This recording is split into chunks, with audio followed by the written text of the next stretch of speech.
I believe in the realm of the possible rather than it's impossible, we can't do it, or oh, it's too difficult, it will never happen. What I like to do is reframe it and what is the realm of the possible. Mm. So one thing that comes out of the military ethos is you solicit feedback from the experts and the NCOs and the people who are closest to the problem. And then once you have the feedback as a leader, you make the decision.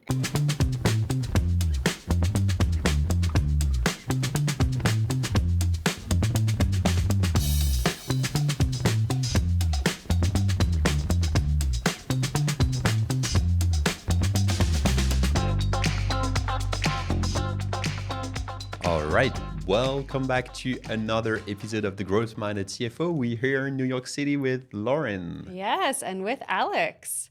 And today with us for our interview is Ilana Esterrich. Ilana is the CFO of Planned Parenthood. Welcome to the pod. It's so great to have you here. Welcome. Thank you for having me. I'm excited to be speaking with you both. We are really excited to speak with you. Could you start off just a little bit, who are you and a little bit more about what you do with Planned Parenthood? Sure. Well, I am a CFO who is on her third round as a CFO. I've been progressively working with larger and larger organizations. I consider myself a fixer of problems, a believer in accomplishing the impossible and really thinking about the realm of the possible. I'm a third generation military brat. I have two amazing kids that are the light of my life. Mm. And I'm really stepping into a really cool time to be a forward thinking CFO and really excited about the opportunities and the career progression and the capabilities within the finance industry. And now I'm CFO at Planned Parenthood, and it's the leading provider and advocate for high quality, affordable sexual reproductive health care and education in the United States. And it's an interesting, very interesting and exciting time to be part of such a mission oriented organization. Yeah. It's so, so cool to speak with you. There's so many kind of parts of your background and your current role that as a CFO myself, I am so interested in learning more about. So let's definitely get into the I've heard a lot conversation. of names and a lot of words that we love here on the show about fixing stuff Yeah. and just also I think one thing that is a big topic for us is how the role of the CFO plays in this current technical change and that we see with AI is one of them, but there's a lot of changes, Yeah. and I think it's really really great to be living in this environment. So let's dive in. Let's dive in. Maybe the first question to start would be, how are you thinking about the role of the growth-minded CFO? Like, what does that mean in this day and age? So I would love to say that we live in great times, but we actually live in a highly VUCA world. It's volatile, Mm. it's uncertain, it's complex, and it's ambiguous now more than ever. Whether you're talking about global politics or national politics, women, DEI, the technology that is outpacing our imaginations at such a Mm. fast clip. So I think, being focusing on the being a growth minded CFO really is about um, how we deal with volatility and Mm. understanding that our role has moved from just reporting and putting out numbers to really focusing on technical expertise and strategic thinking Mm. and something that we're not famous for, which is leadership skills, Mm. to really prepare our finance organizations to step up to be strategic collaborators, to think beyond just variance analysis and Hmm. matching forecast of budget or budget to prior year, and, Mhm. and really figuring out what is that past really, how does it inform the future, Mm. and how can we get out of kind of the numbers mindset to really be thinking about how to apply technology, how to apply the human aspects of running a finance organization. Again, not a skill that we were necessarily trained for as we came up through accounting or through our MBA programs. Right. And although we talk about the growing role of AI and advanced technological systems, at the end of the day, it really still is about people and how do we Yep. train, develop, and support the people to make the best human decisions. Because AI can give you a lot of decisions, it can give you Mhm. the top 5 decisions, but it's never going to give you the right decision. That still requires a human component. That's so true. That human element. It's what you're saying is great, and I'm smiling because I remember in the episode we had with Carl around the Mm. importance of training within your team and how your role as a CFO is not only about producing the right numbers, but Yeah. also how do you have the right mindset and the right approach towards training your team. Can you tell us a little more about some of the practical example of maybe just starting with maybe the size of your team, or and also like how you've helped them grow in their role to have the right mindset and embracing like what you just described around the technological changes that are not only about seizing the technology but also having the right mindset on how you approach it. Mm. So, my background, I didn't come up through accounting or auditing. So I actually came Mm, up through operations and strategy. I started okay. my career in management consulting, Mm. and that really is about rapid decision making, coming in, evaluating the state of the client, what is the current state, Yep. figuring out what tools and technology and resources you have to get to a future state, and then working with the implementation teams to get from current state to future state, and what systems teams have to be coming in, and all of those kinds of things, change management. So I already had a good baseline of all of the different layers, the strata that needs to be implemented to enact change. And my Mm. consulting work was primarily in Office of the CFO arenas. So I had that as a baseline. And then I had the great fortune to work in corporate environments like General Mills and Thomson Reuters. And Mm, these are organizations that value the benefit of rotating around business products or about around functional roles Yeah. and redeploying finance every 18 to 24 months to keep things really agile and nimble and different and really fostering innovation. Mm. So with that as a baseline, I'm coming into these CFO roles and I have teams that are made up of accountants or they're made up of treasury analysts or they're made up of analytics folks. And it's very easy for these individual finance silos to get very specific in their areas. I only do treasury, and I only do Yeah. accounting, and I only do revenue accounting, and I only do mm, FP&A. Right. The way to really foster that kind of growth mindset is we are one finance, one Mm. accounting, one finance and accounting, whatever you want to call it. Yeah. And we really need to be learning each other across the silos.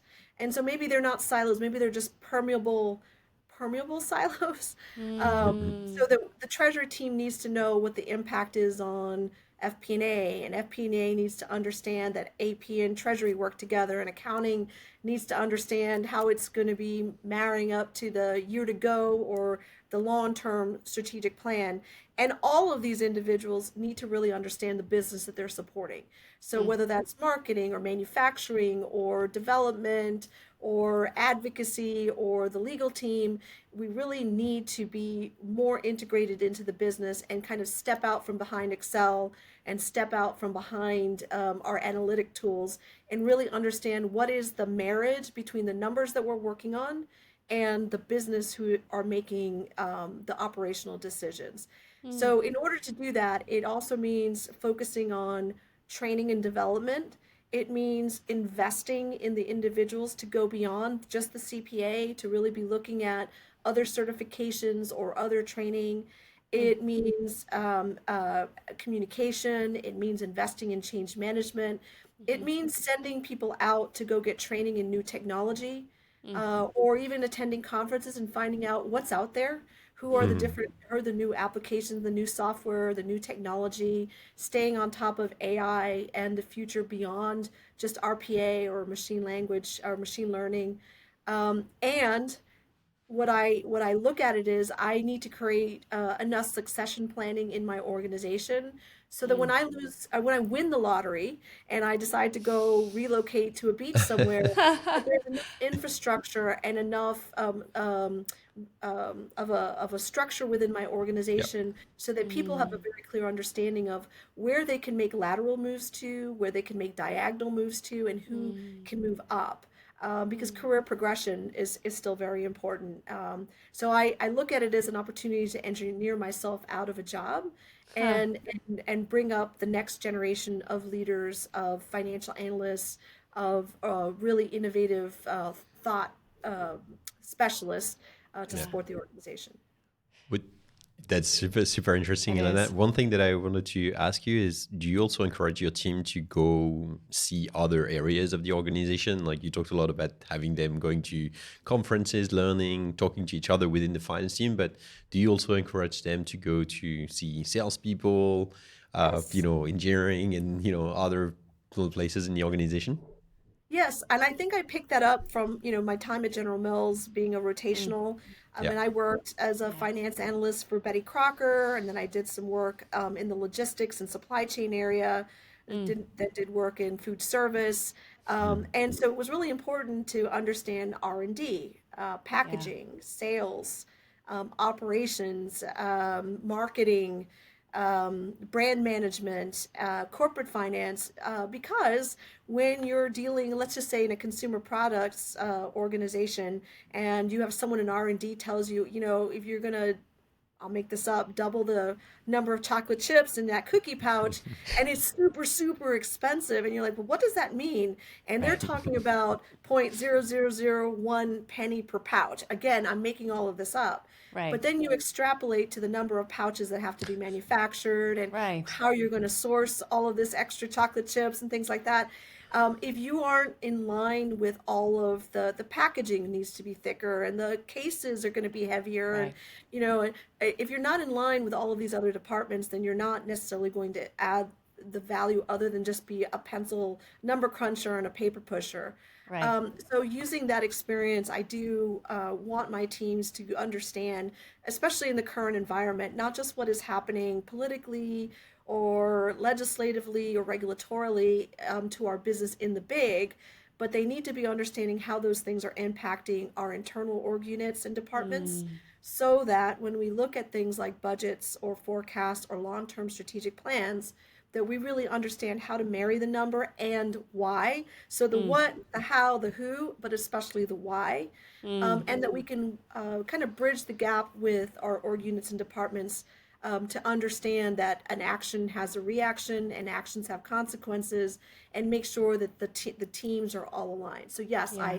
I think it's imperative if you are behind your desk or if you don't know what the day in your salesperson's life looks like, or what a day in your marketing team, or even if if you could get into a manufacturing facility and see what your manufacturing process is, it really does tie the work that you're doing behind your desk much better than if you were just kind of like, I just do my job. Yeah. That context is so powerful.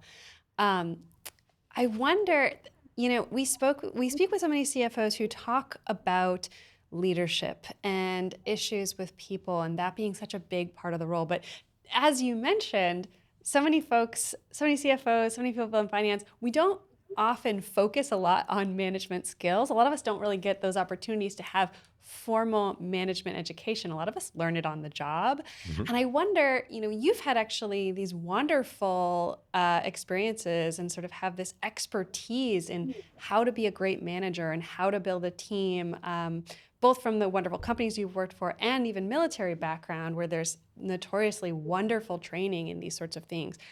What kinds of lessons did you learn in those other contexts that you think would be helpful to bring into the context of running a finance team?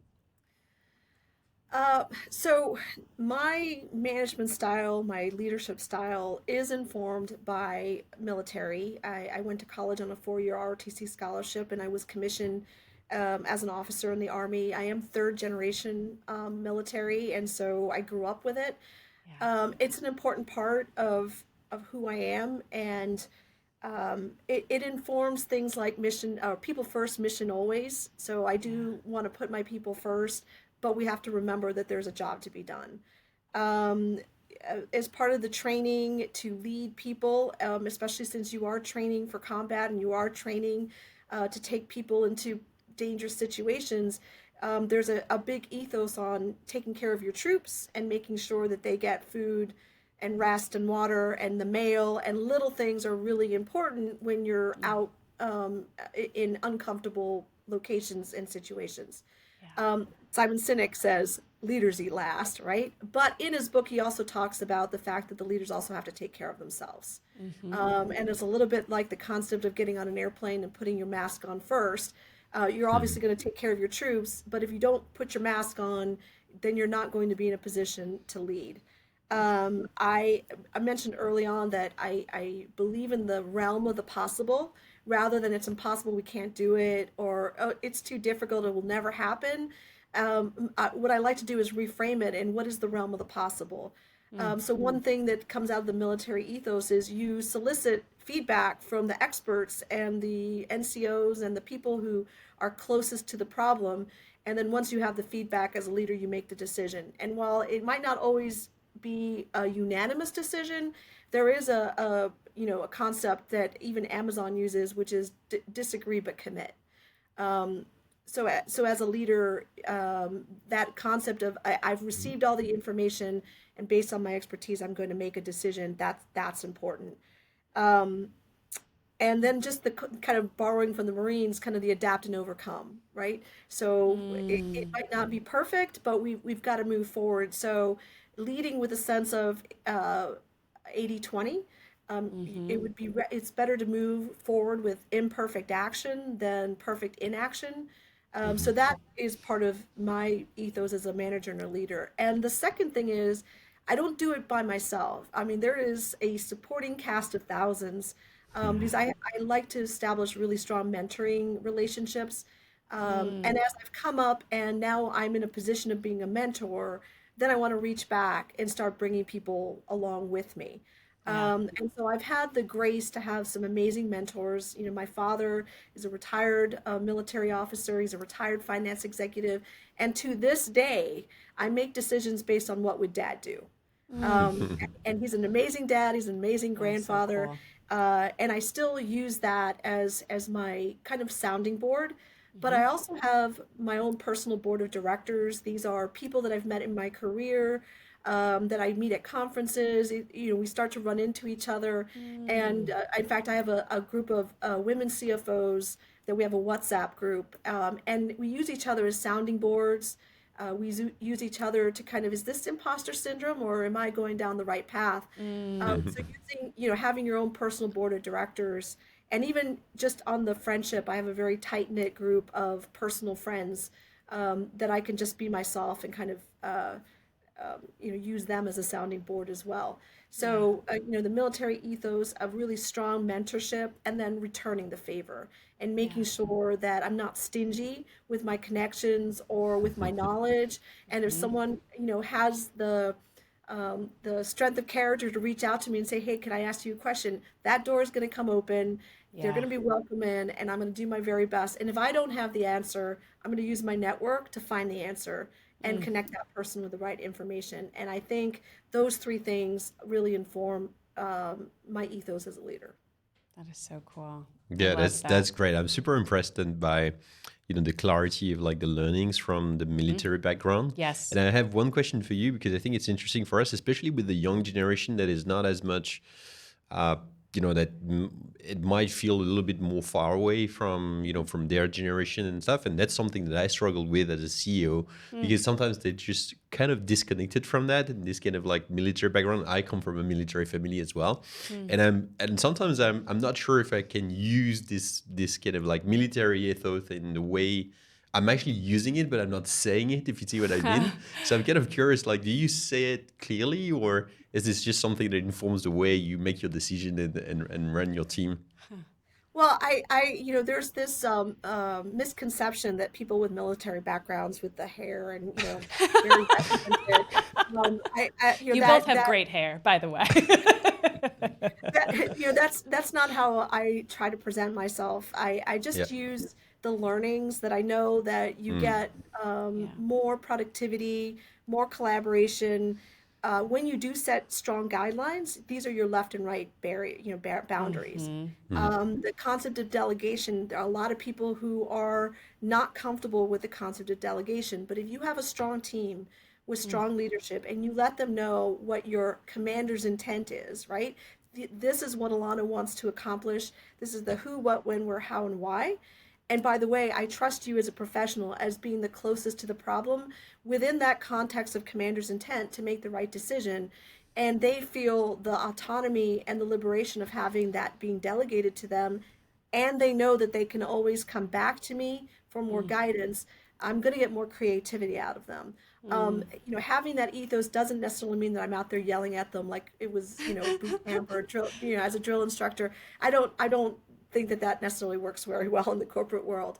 Yeah. But I do focus on taking care of my troops, of resilience, of leading with integrity, and then modeling the behavior that I'm expecting from others. So if I'm delegating, I'm letting that stay delegated until it needs to be undelegated, if it ever needed to be. To let people know that I trust them in their judgment because I expect them to be very well trained. Yeah. Another thing is training, training, training. You train for forecast scenarios, multi-scenario. What's the worst that could happen? Are we all in alignment? Do we at least have some consensus?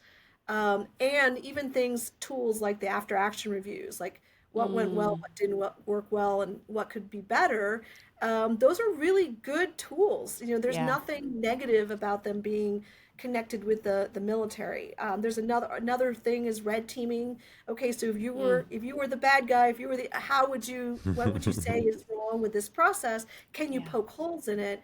And if that red team can't poke holes in it, then we're going to move forward. If they poke holes on it, what is the adapt and overcome part of it that we would need to implement to have an effective project or an effective rollout, or to make sure that what we're doing is effective for the organization. So I really think it informs it, but it's not necessarily me out there like, No, issuing but that's orders. I great. hope Yeah. not. I hope that my team doesn't think that I'm doing that. It doesn't sound like they possibly could. um, and actually, as someone who doesn't necessarily come from a military background myself, what I'm hearing are just like this gold mine of battle tested techniques. And in a world, I come from startup world, so many folks have wackadoodle theories on how to best manage people that don't make any sense.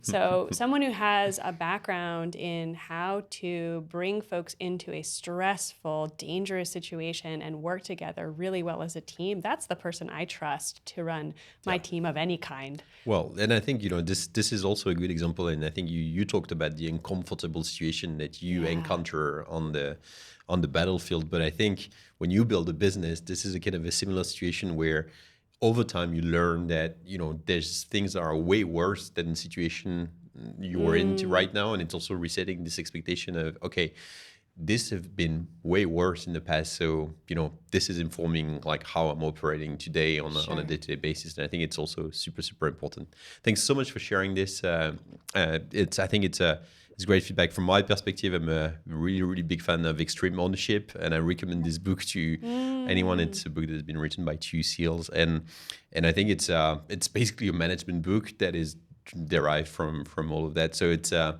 cool. it's something that I really appreciate, and thanks for sharing it in such Yeah. a I, transparent way. I also recommend Simon Sinek, Leaders Eat Yes, Last. I recommend Stanley McChrystal's Team of Teams. yes, There are a lot of good books that was it Admiral McRaven wrote a book about make your bed, how the simple things, doing the simple things every day can lead to Yeah. to greatness. And so I don't, and especially being in an organization like Planned Parenthood that is more about social good, and we have a very specific mission. It seems like an anathema to be using kind of military things, but I think there's a lot to be learned Yeah. from absolutely. from it, and it's not the only thing that informs. I'm a big believer in letting people kind of find their own way. That comes from raising children. Yeah. You ask them, you tell them you want the red sock or you want the blue sock, and they're like, I want green. Like, okay, you have the red sock or you have the blue sock.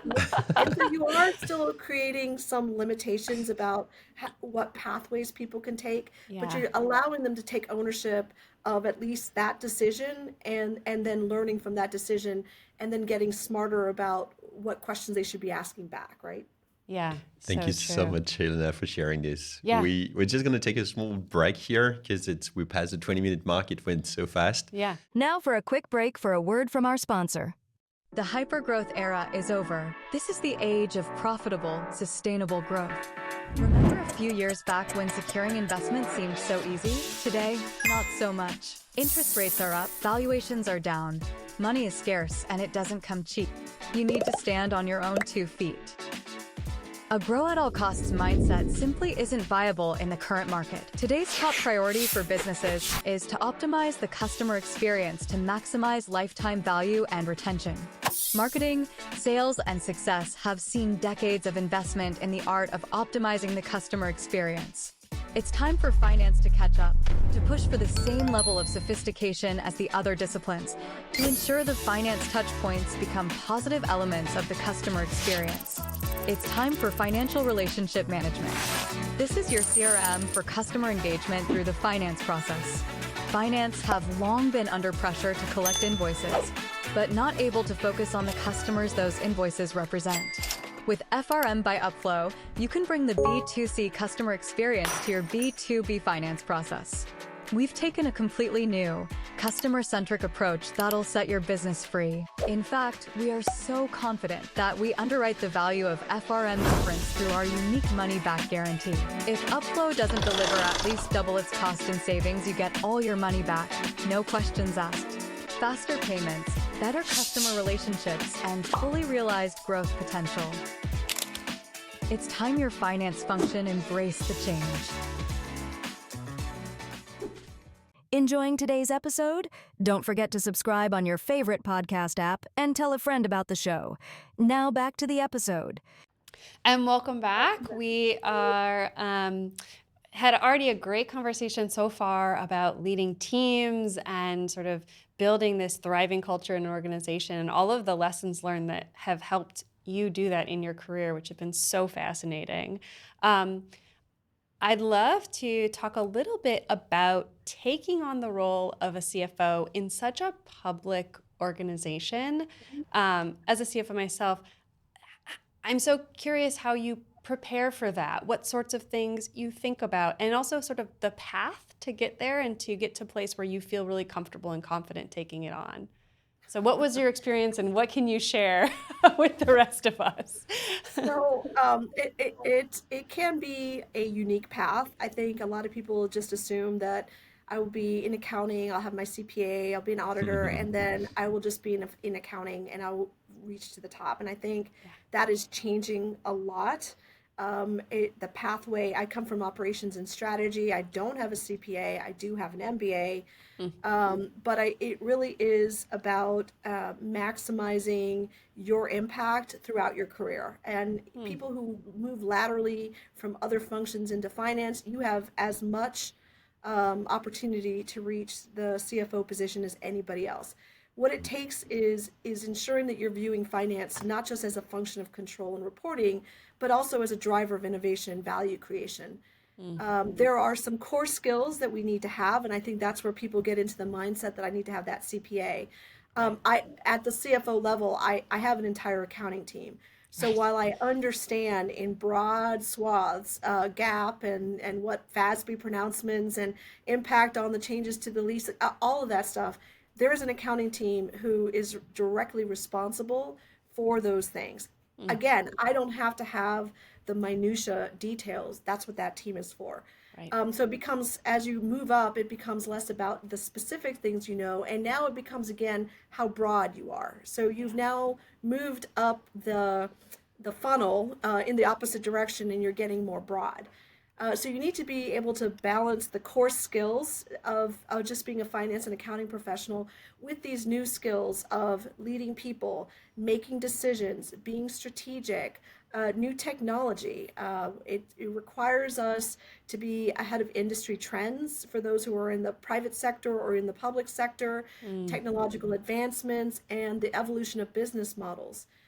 For those of us who are in the news or who have a volatile external environment, it right. means coming up to speed on what is important to our customers, what Mm, is important in the regulatory environment. It means reading the news. It means being well informed, mm, which is another reason to be well connected with your chief communications officer mm, and your marketing team and Mhm.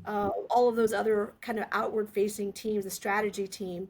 mm, It's also about always understanding that um, uh, we need to be fostering a culture of learning. So as you're mm, coming up, that you're spreading the knowledge laterally amongst your peers, but also helping to support and inform your superiors, so that as you mm, go up the organization, you are playing the role of subject matter expert.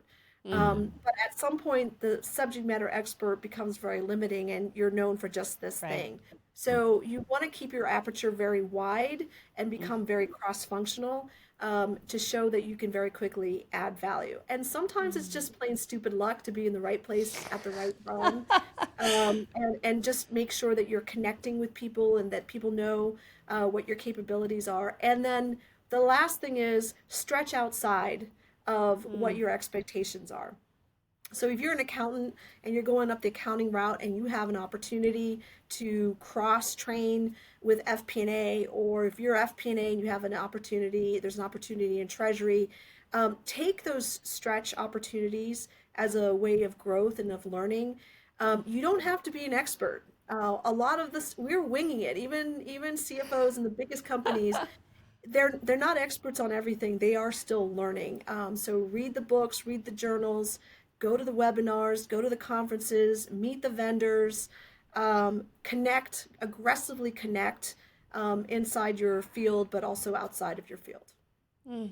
I'm hearing this shift as you move up in levels to the CFO role and in the CFO role to a bigger company from looking kind of inward and internal to really looking more external. As you've mentioned, reading more books, meeting more people, going to more conferences, kind of watching that outside world. And I think that really speaks to kind of our premise of the growth minded CFO, that growth is sort of part of what distinguishes that leader at that level, which is Absolutely. so cool. And one thing that I will remember from this conversation as well is about getting broad. I think that's something Yeah. where it's a general concept that is very, very important about, yes, you've grown from being an expert onto one or two topics, but if you want to get ready for the CFO role, Right. you need to be broad and open to the outside world. And I think this is a great segue and maybe one of the last topic that we wanted to address with you, Ilana. In order for you to focus in, now you're going up in the opposite direction, you need to make sure that you have left or you have created a sufficient pyramid to allow you to move from Mm-hmm. tactical to strategic.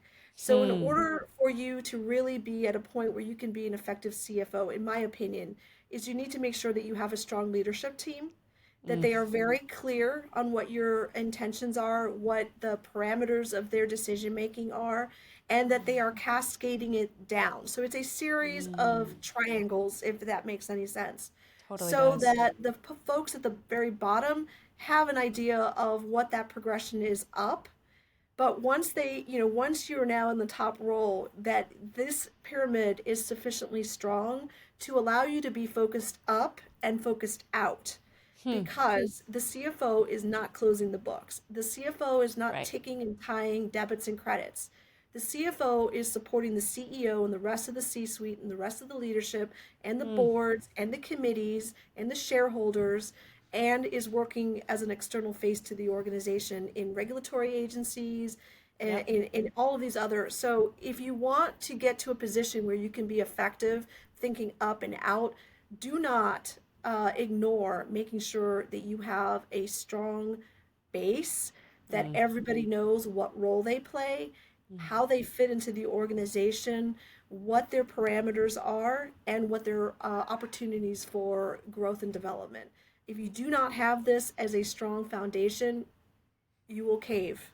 Mm. That makes so much sense. It's a really strong picture of like the evolved CFO, that foundation underneath you so that you have the bandwidth and the ability to look outward and be in that role. And also keeping that in mind as you plan on growing in this role, right? You Right. can't like just jump to the next stage without having prepared this move. And I think Yes. it's a great piece of advice. And the thing that I was about to say, Lana, is I think you touched a little bit upon this earlier, but can you tell us a little bit about how your environment and your community and the the kind of CFO groups you're part of, or maybe broader groups, have helped you in your career get to that point where you not only get help from learning something or from your direct reports, but also people from the outside? Sure. Well, you need a wild amount of curiosity. Ha. um, and I think I have that. I do an immense amount of reading. I read a lot of different journals. I'm connected with my undergraduate and graduate business schools with those publications. I use LinkedIn a lot. I remember the days when I thought having 300 connections was, woo, I'm so cool, I'm so amazing. Yep. And now I'm approaching 8,000 connections. And while I don't personally know everyone there, I look at LinkedIn as a really good opportunity to make connections, and Yep. if I need them, they're there. And to leverage the network of networks, right? So I have my network, and my network has their networks. So being able to kind of expand and leverage that. I go to a lot of very specific CFO conferences, or the future of finance, or the future focused CFO. Anything that is covering topics of interest to me. And I really got interested in it when COVID hit, and when we couldn't go to conferences, and then the rise of webinars and on-demand recordings really made it inexcusable not to really learn and start thinking about topics that maybe hadn't been in my swim lane. And so that really opened the aperture of learning. And then as I'm going, I'm actively networking and meeting people, whether they're on the show floor behind their booths, or just people that I'm bumping into who said, hey, you mentioned, or you had a question in that conference seminar, and I have the same issue, and then we're sitting down on a cup of coffee talking about it. Yeah. And that's where I'm developing my personal board of directors. These ladies are amazing. I'm developing people that I can pick up the phone and say, who do you know who could tell me about blah? Or who Right. do you know who might be interested in this role that I have? Or where would I send my insert title to go and get more learning? And it's just always being curious and always being learning. There's a lot of resources out there. Product vendors have a wealth of information. Yeah. And not only do you learn about the products and you learn about the capabilities that exist on the marketplace, they are a great resource for general topics in leadership, management, finance, accounting, treasury, whatever the topic of interest is for you. And whether that's a private, a public, not-for-profit organization, there's something out there. You have to be curious enough to find it and take advantage of it. Stay curious. Stay curious and always be learning. And always be learning. This would be the maybe the conclusion of this episode today. It's a great conclusion. I think they're Yeah. wonderful lessons of how to really be a truly growth-minded CFO. Exactly. And Elena, thank you so much for sharing this. I think this is in the first place why we started this podcast, and we're super grateful to have people like you and professionals like you that come on the show, share their experience with the hope that others will benefit. Yeah. And so that's really great, and we're super, super grateful, both of us, for having such great guests. Yes, thank you for sharing so much of your wisdom. I had a great time. I always love talking with folks and sharing and learning. It's a two-way street. Totally. That is great. So if you enjoyed that episode, you can actually share it so that other people can learn, which is great. And if you know anyone that could be a great guest on the podcast, please let us know. And we'd be very happy to welcome others. This is the second season of season 2. The Growth Minded CFO. And we are super, super excited about the next episode, the next guests, and learning as well, both of us from our guests. So thank you so much, Ilana, today. Yeah. If you like that episode, don't forget to share it, rate it, and Subscribe. And subscribe. And we will see you on the next episode of The Growth Minded CFO. Thank you so much for listening and tuning in. Bye-bye. See ya. Thanks for tuning in to today's episode of the Growth Minded CFO podcast. If you enjoyed it, please subscribe and consider telling a friend or colleague about the show. We'd really appreciate your help in spreading the word. The Growth Minded CFO is brought to you by Upflow. Upflow is a groundbreaking financial relationship management software.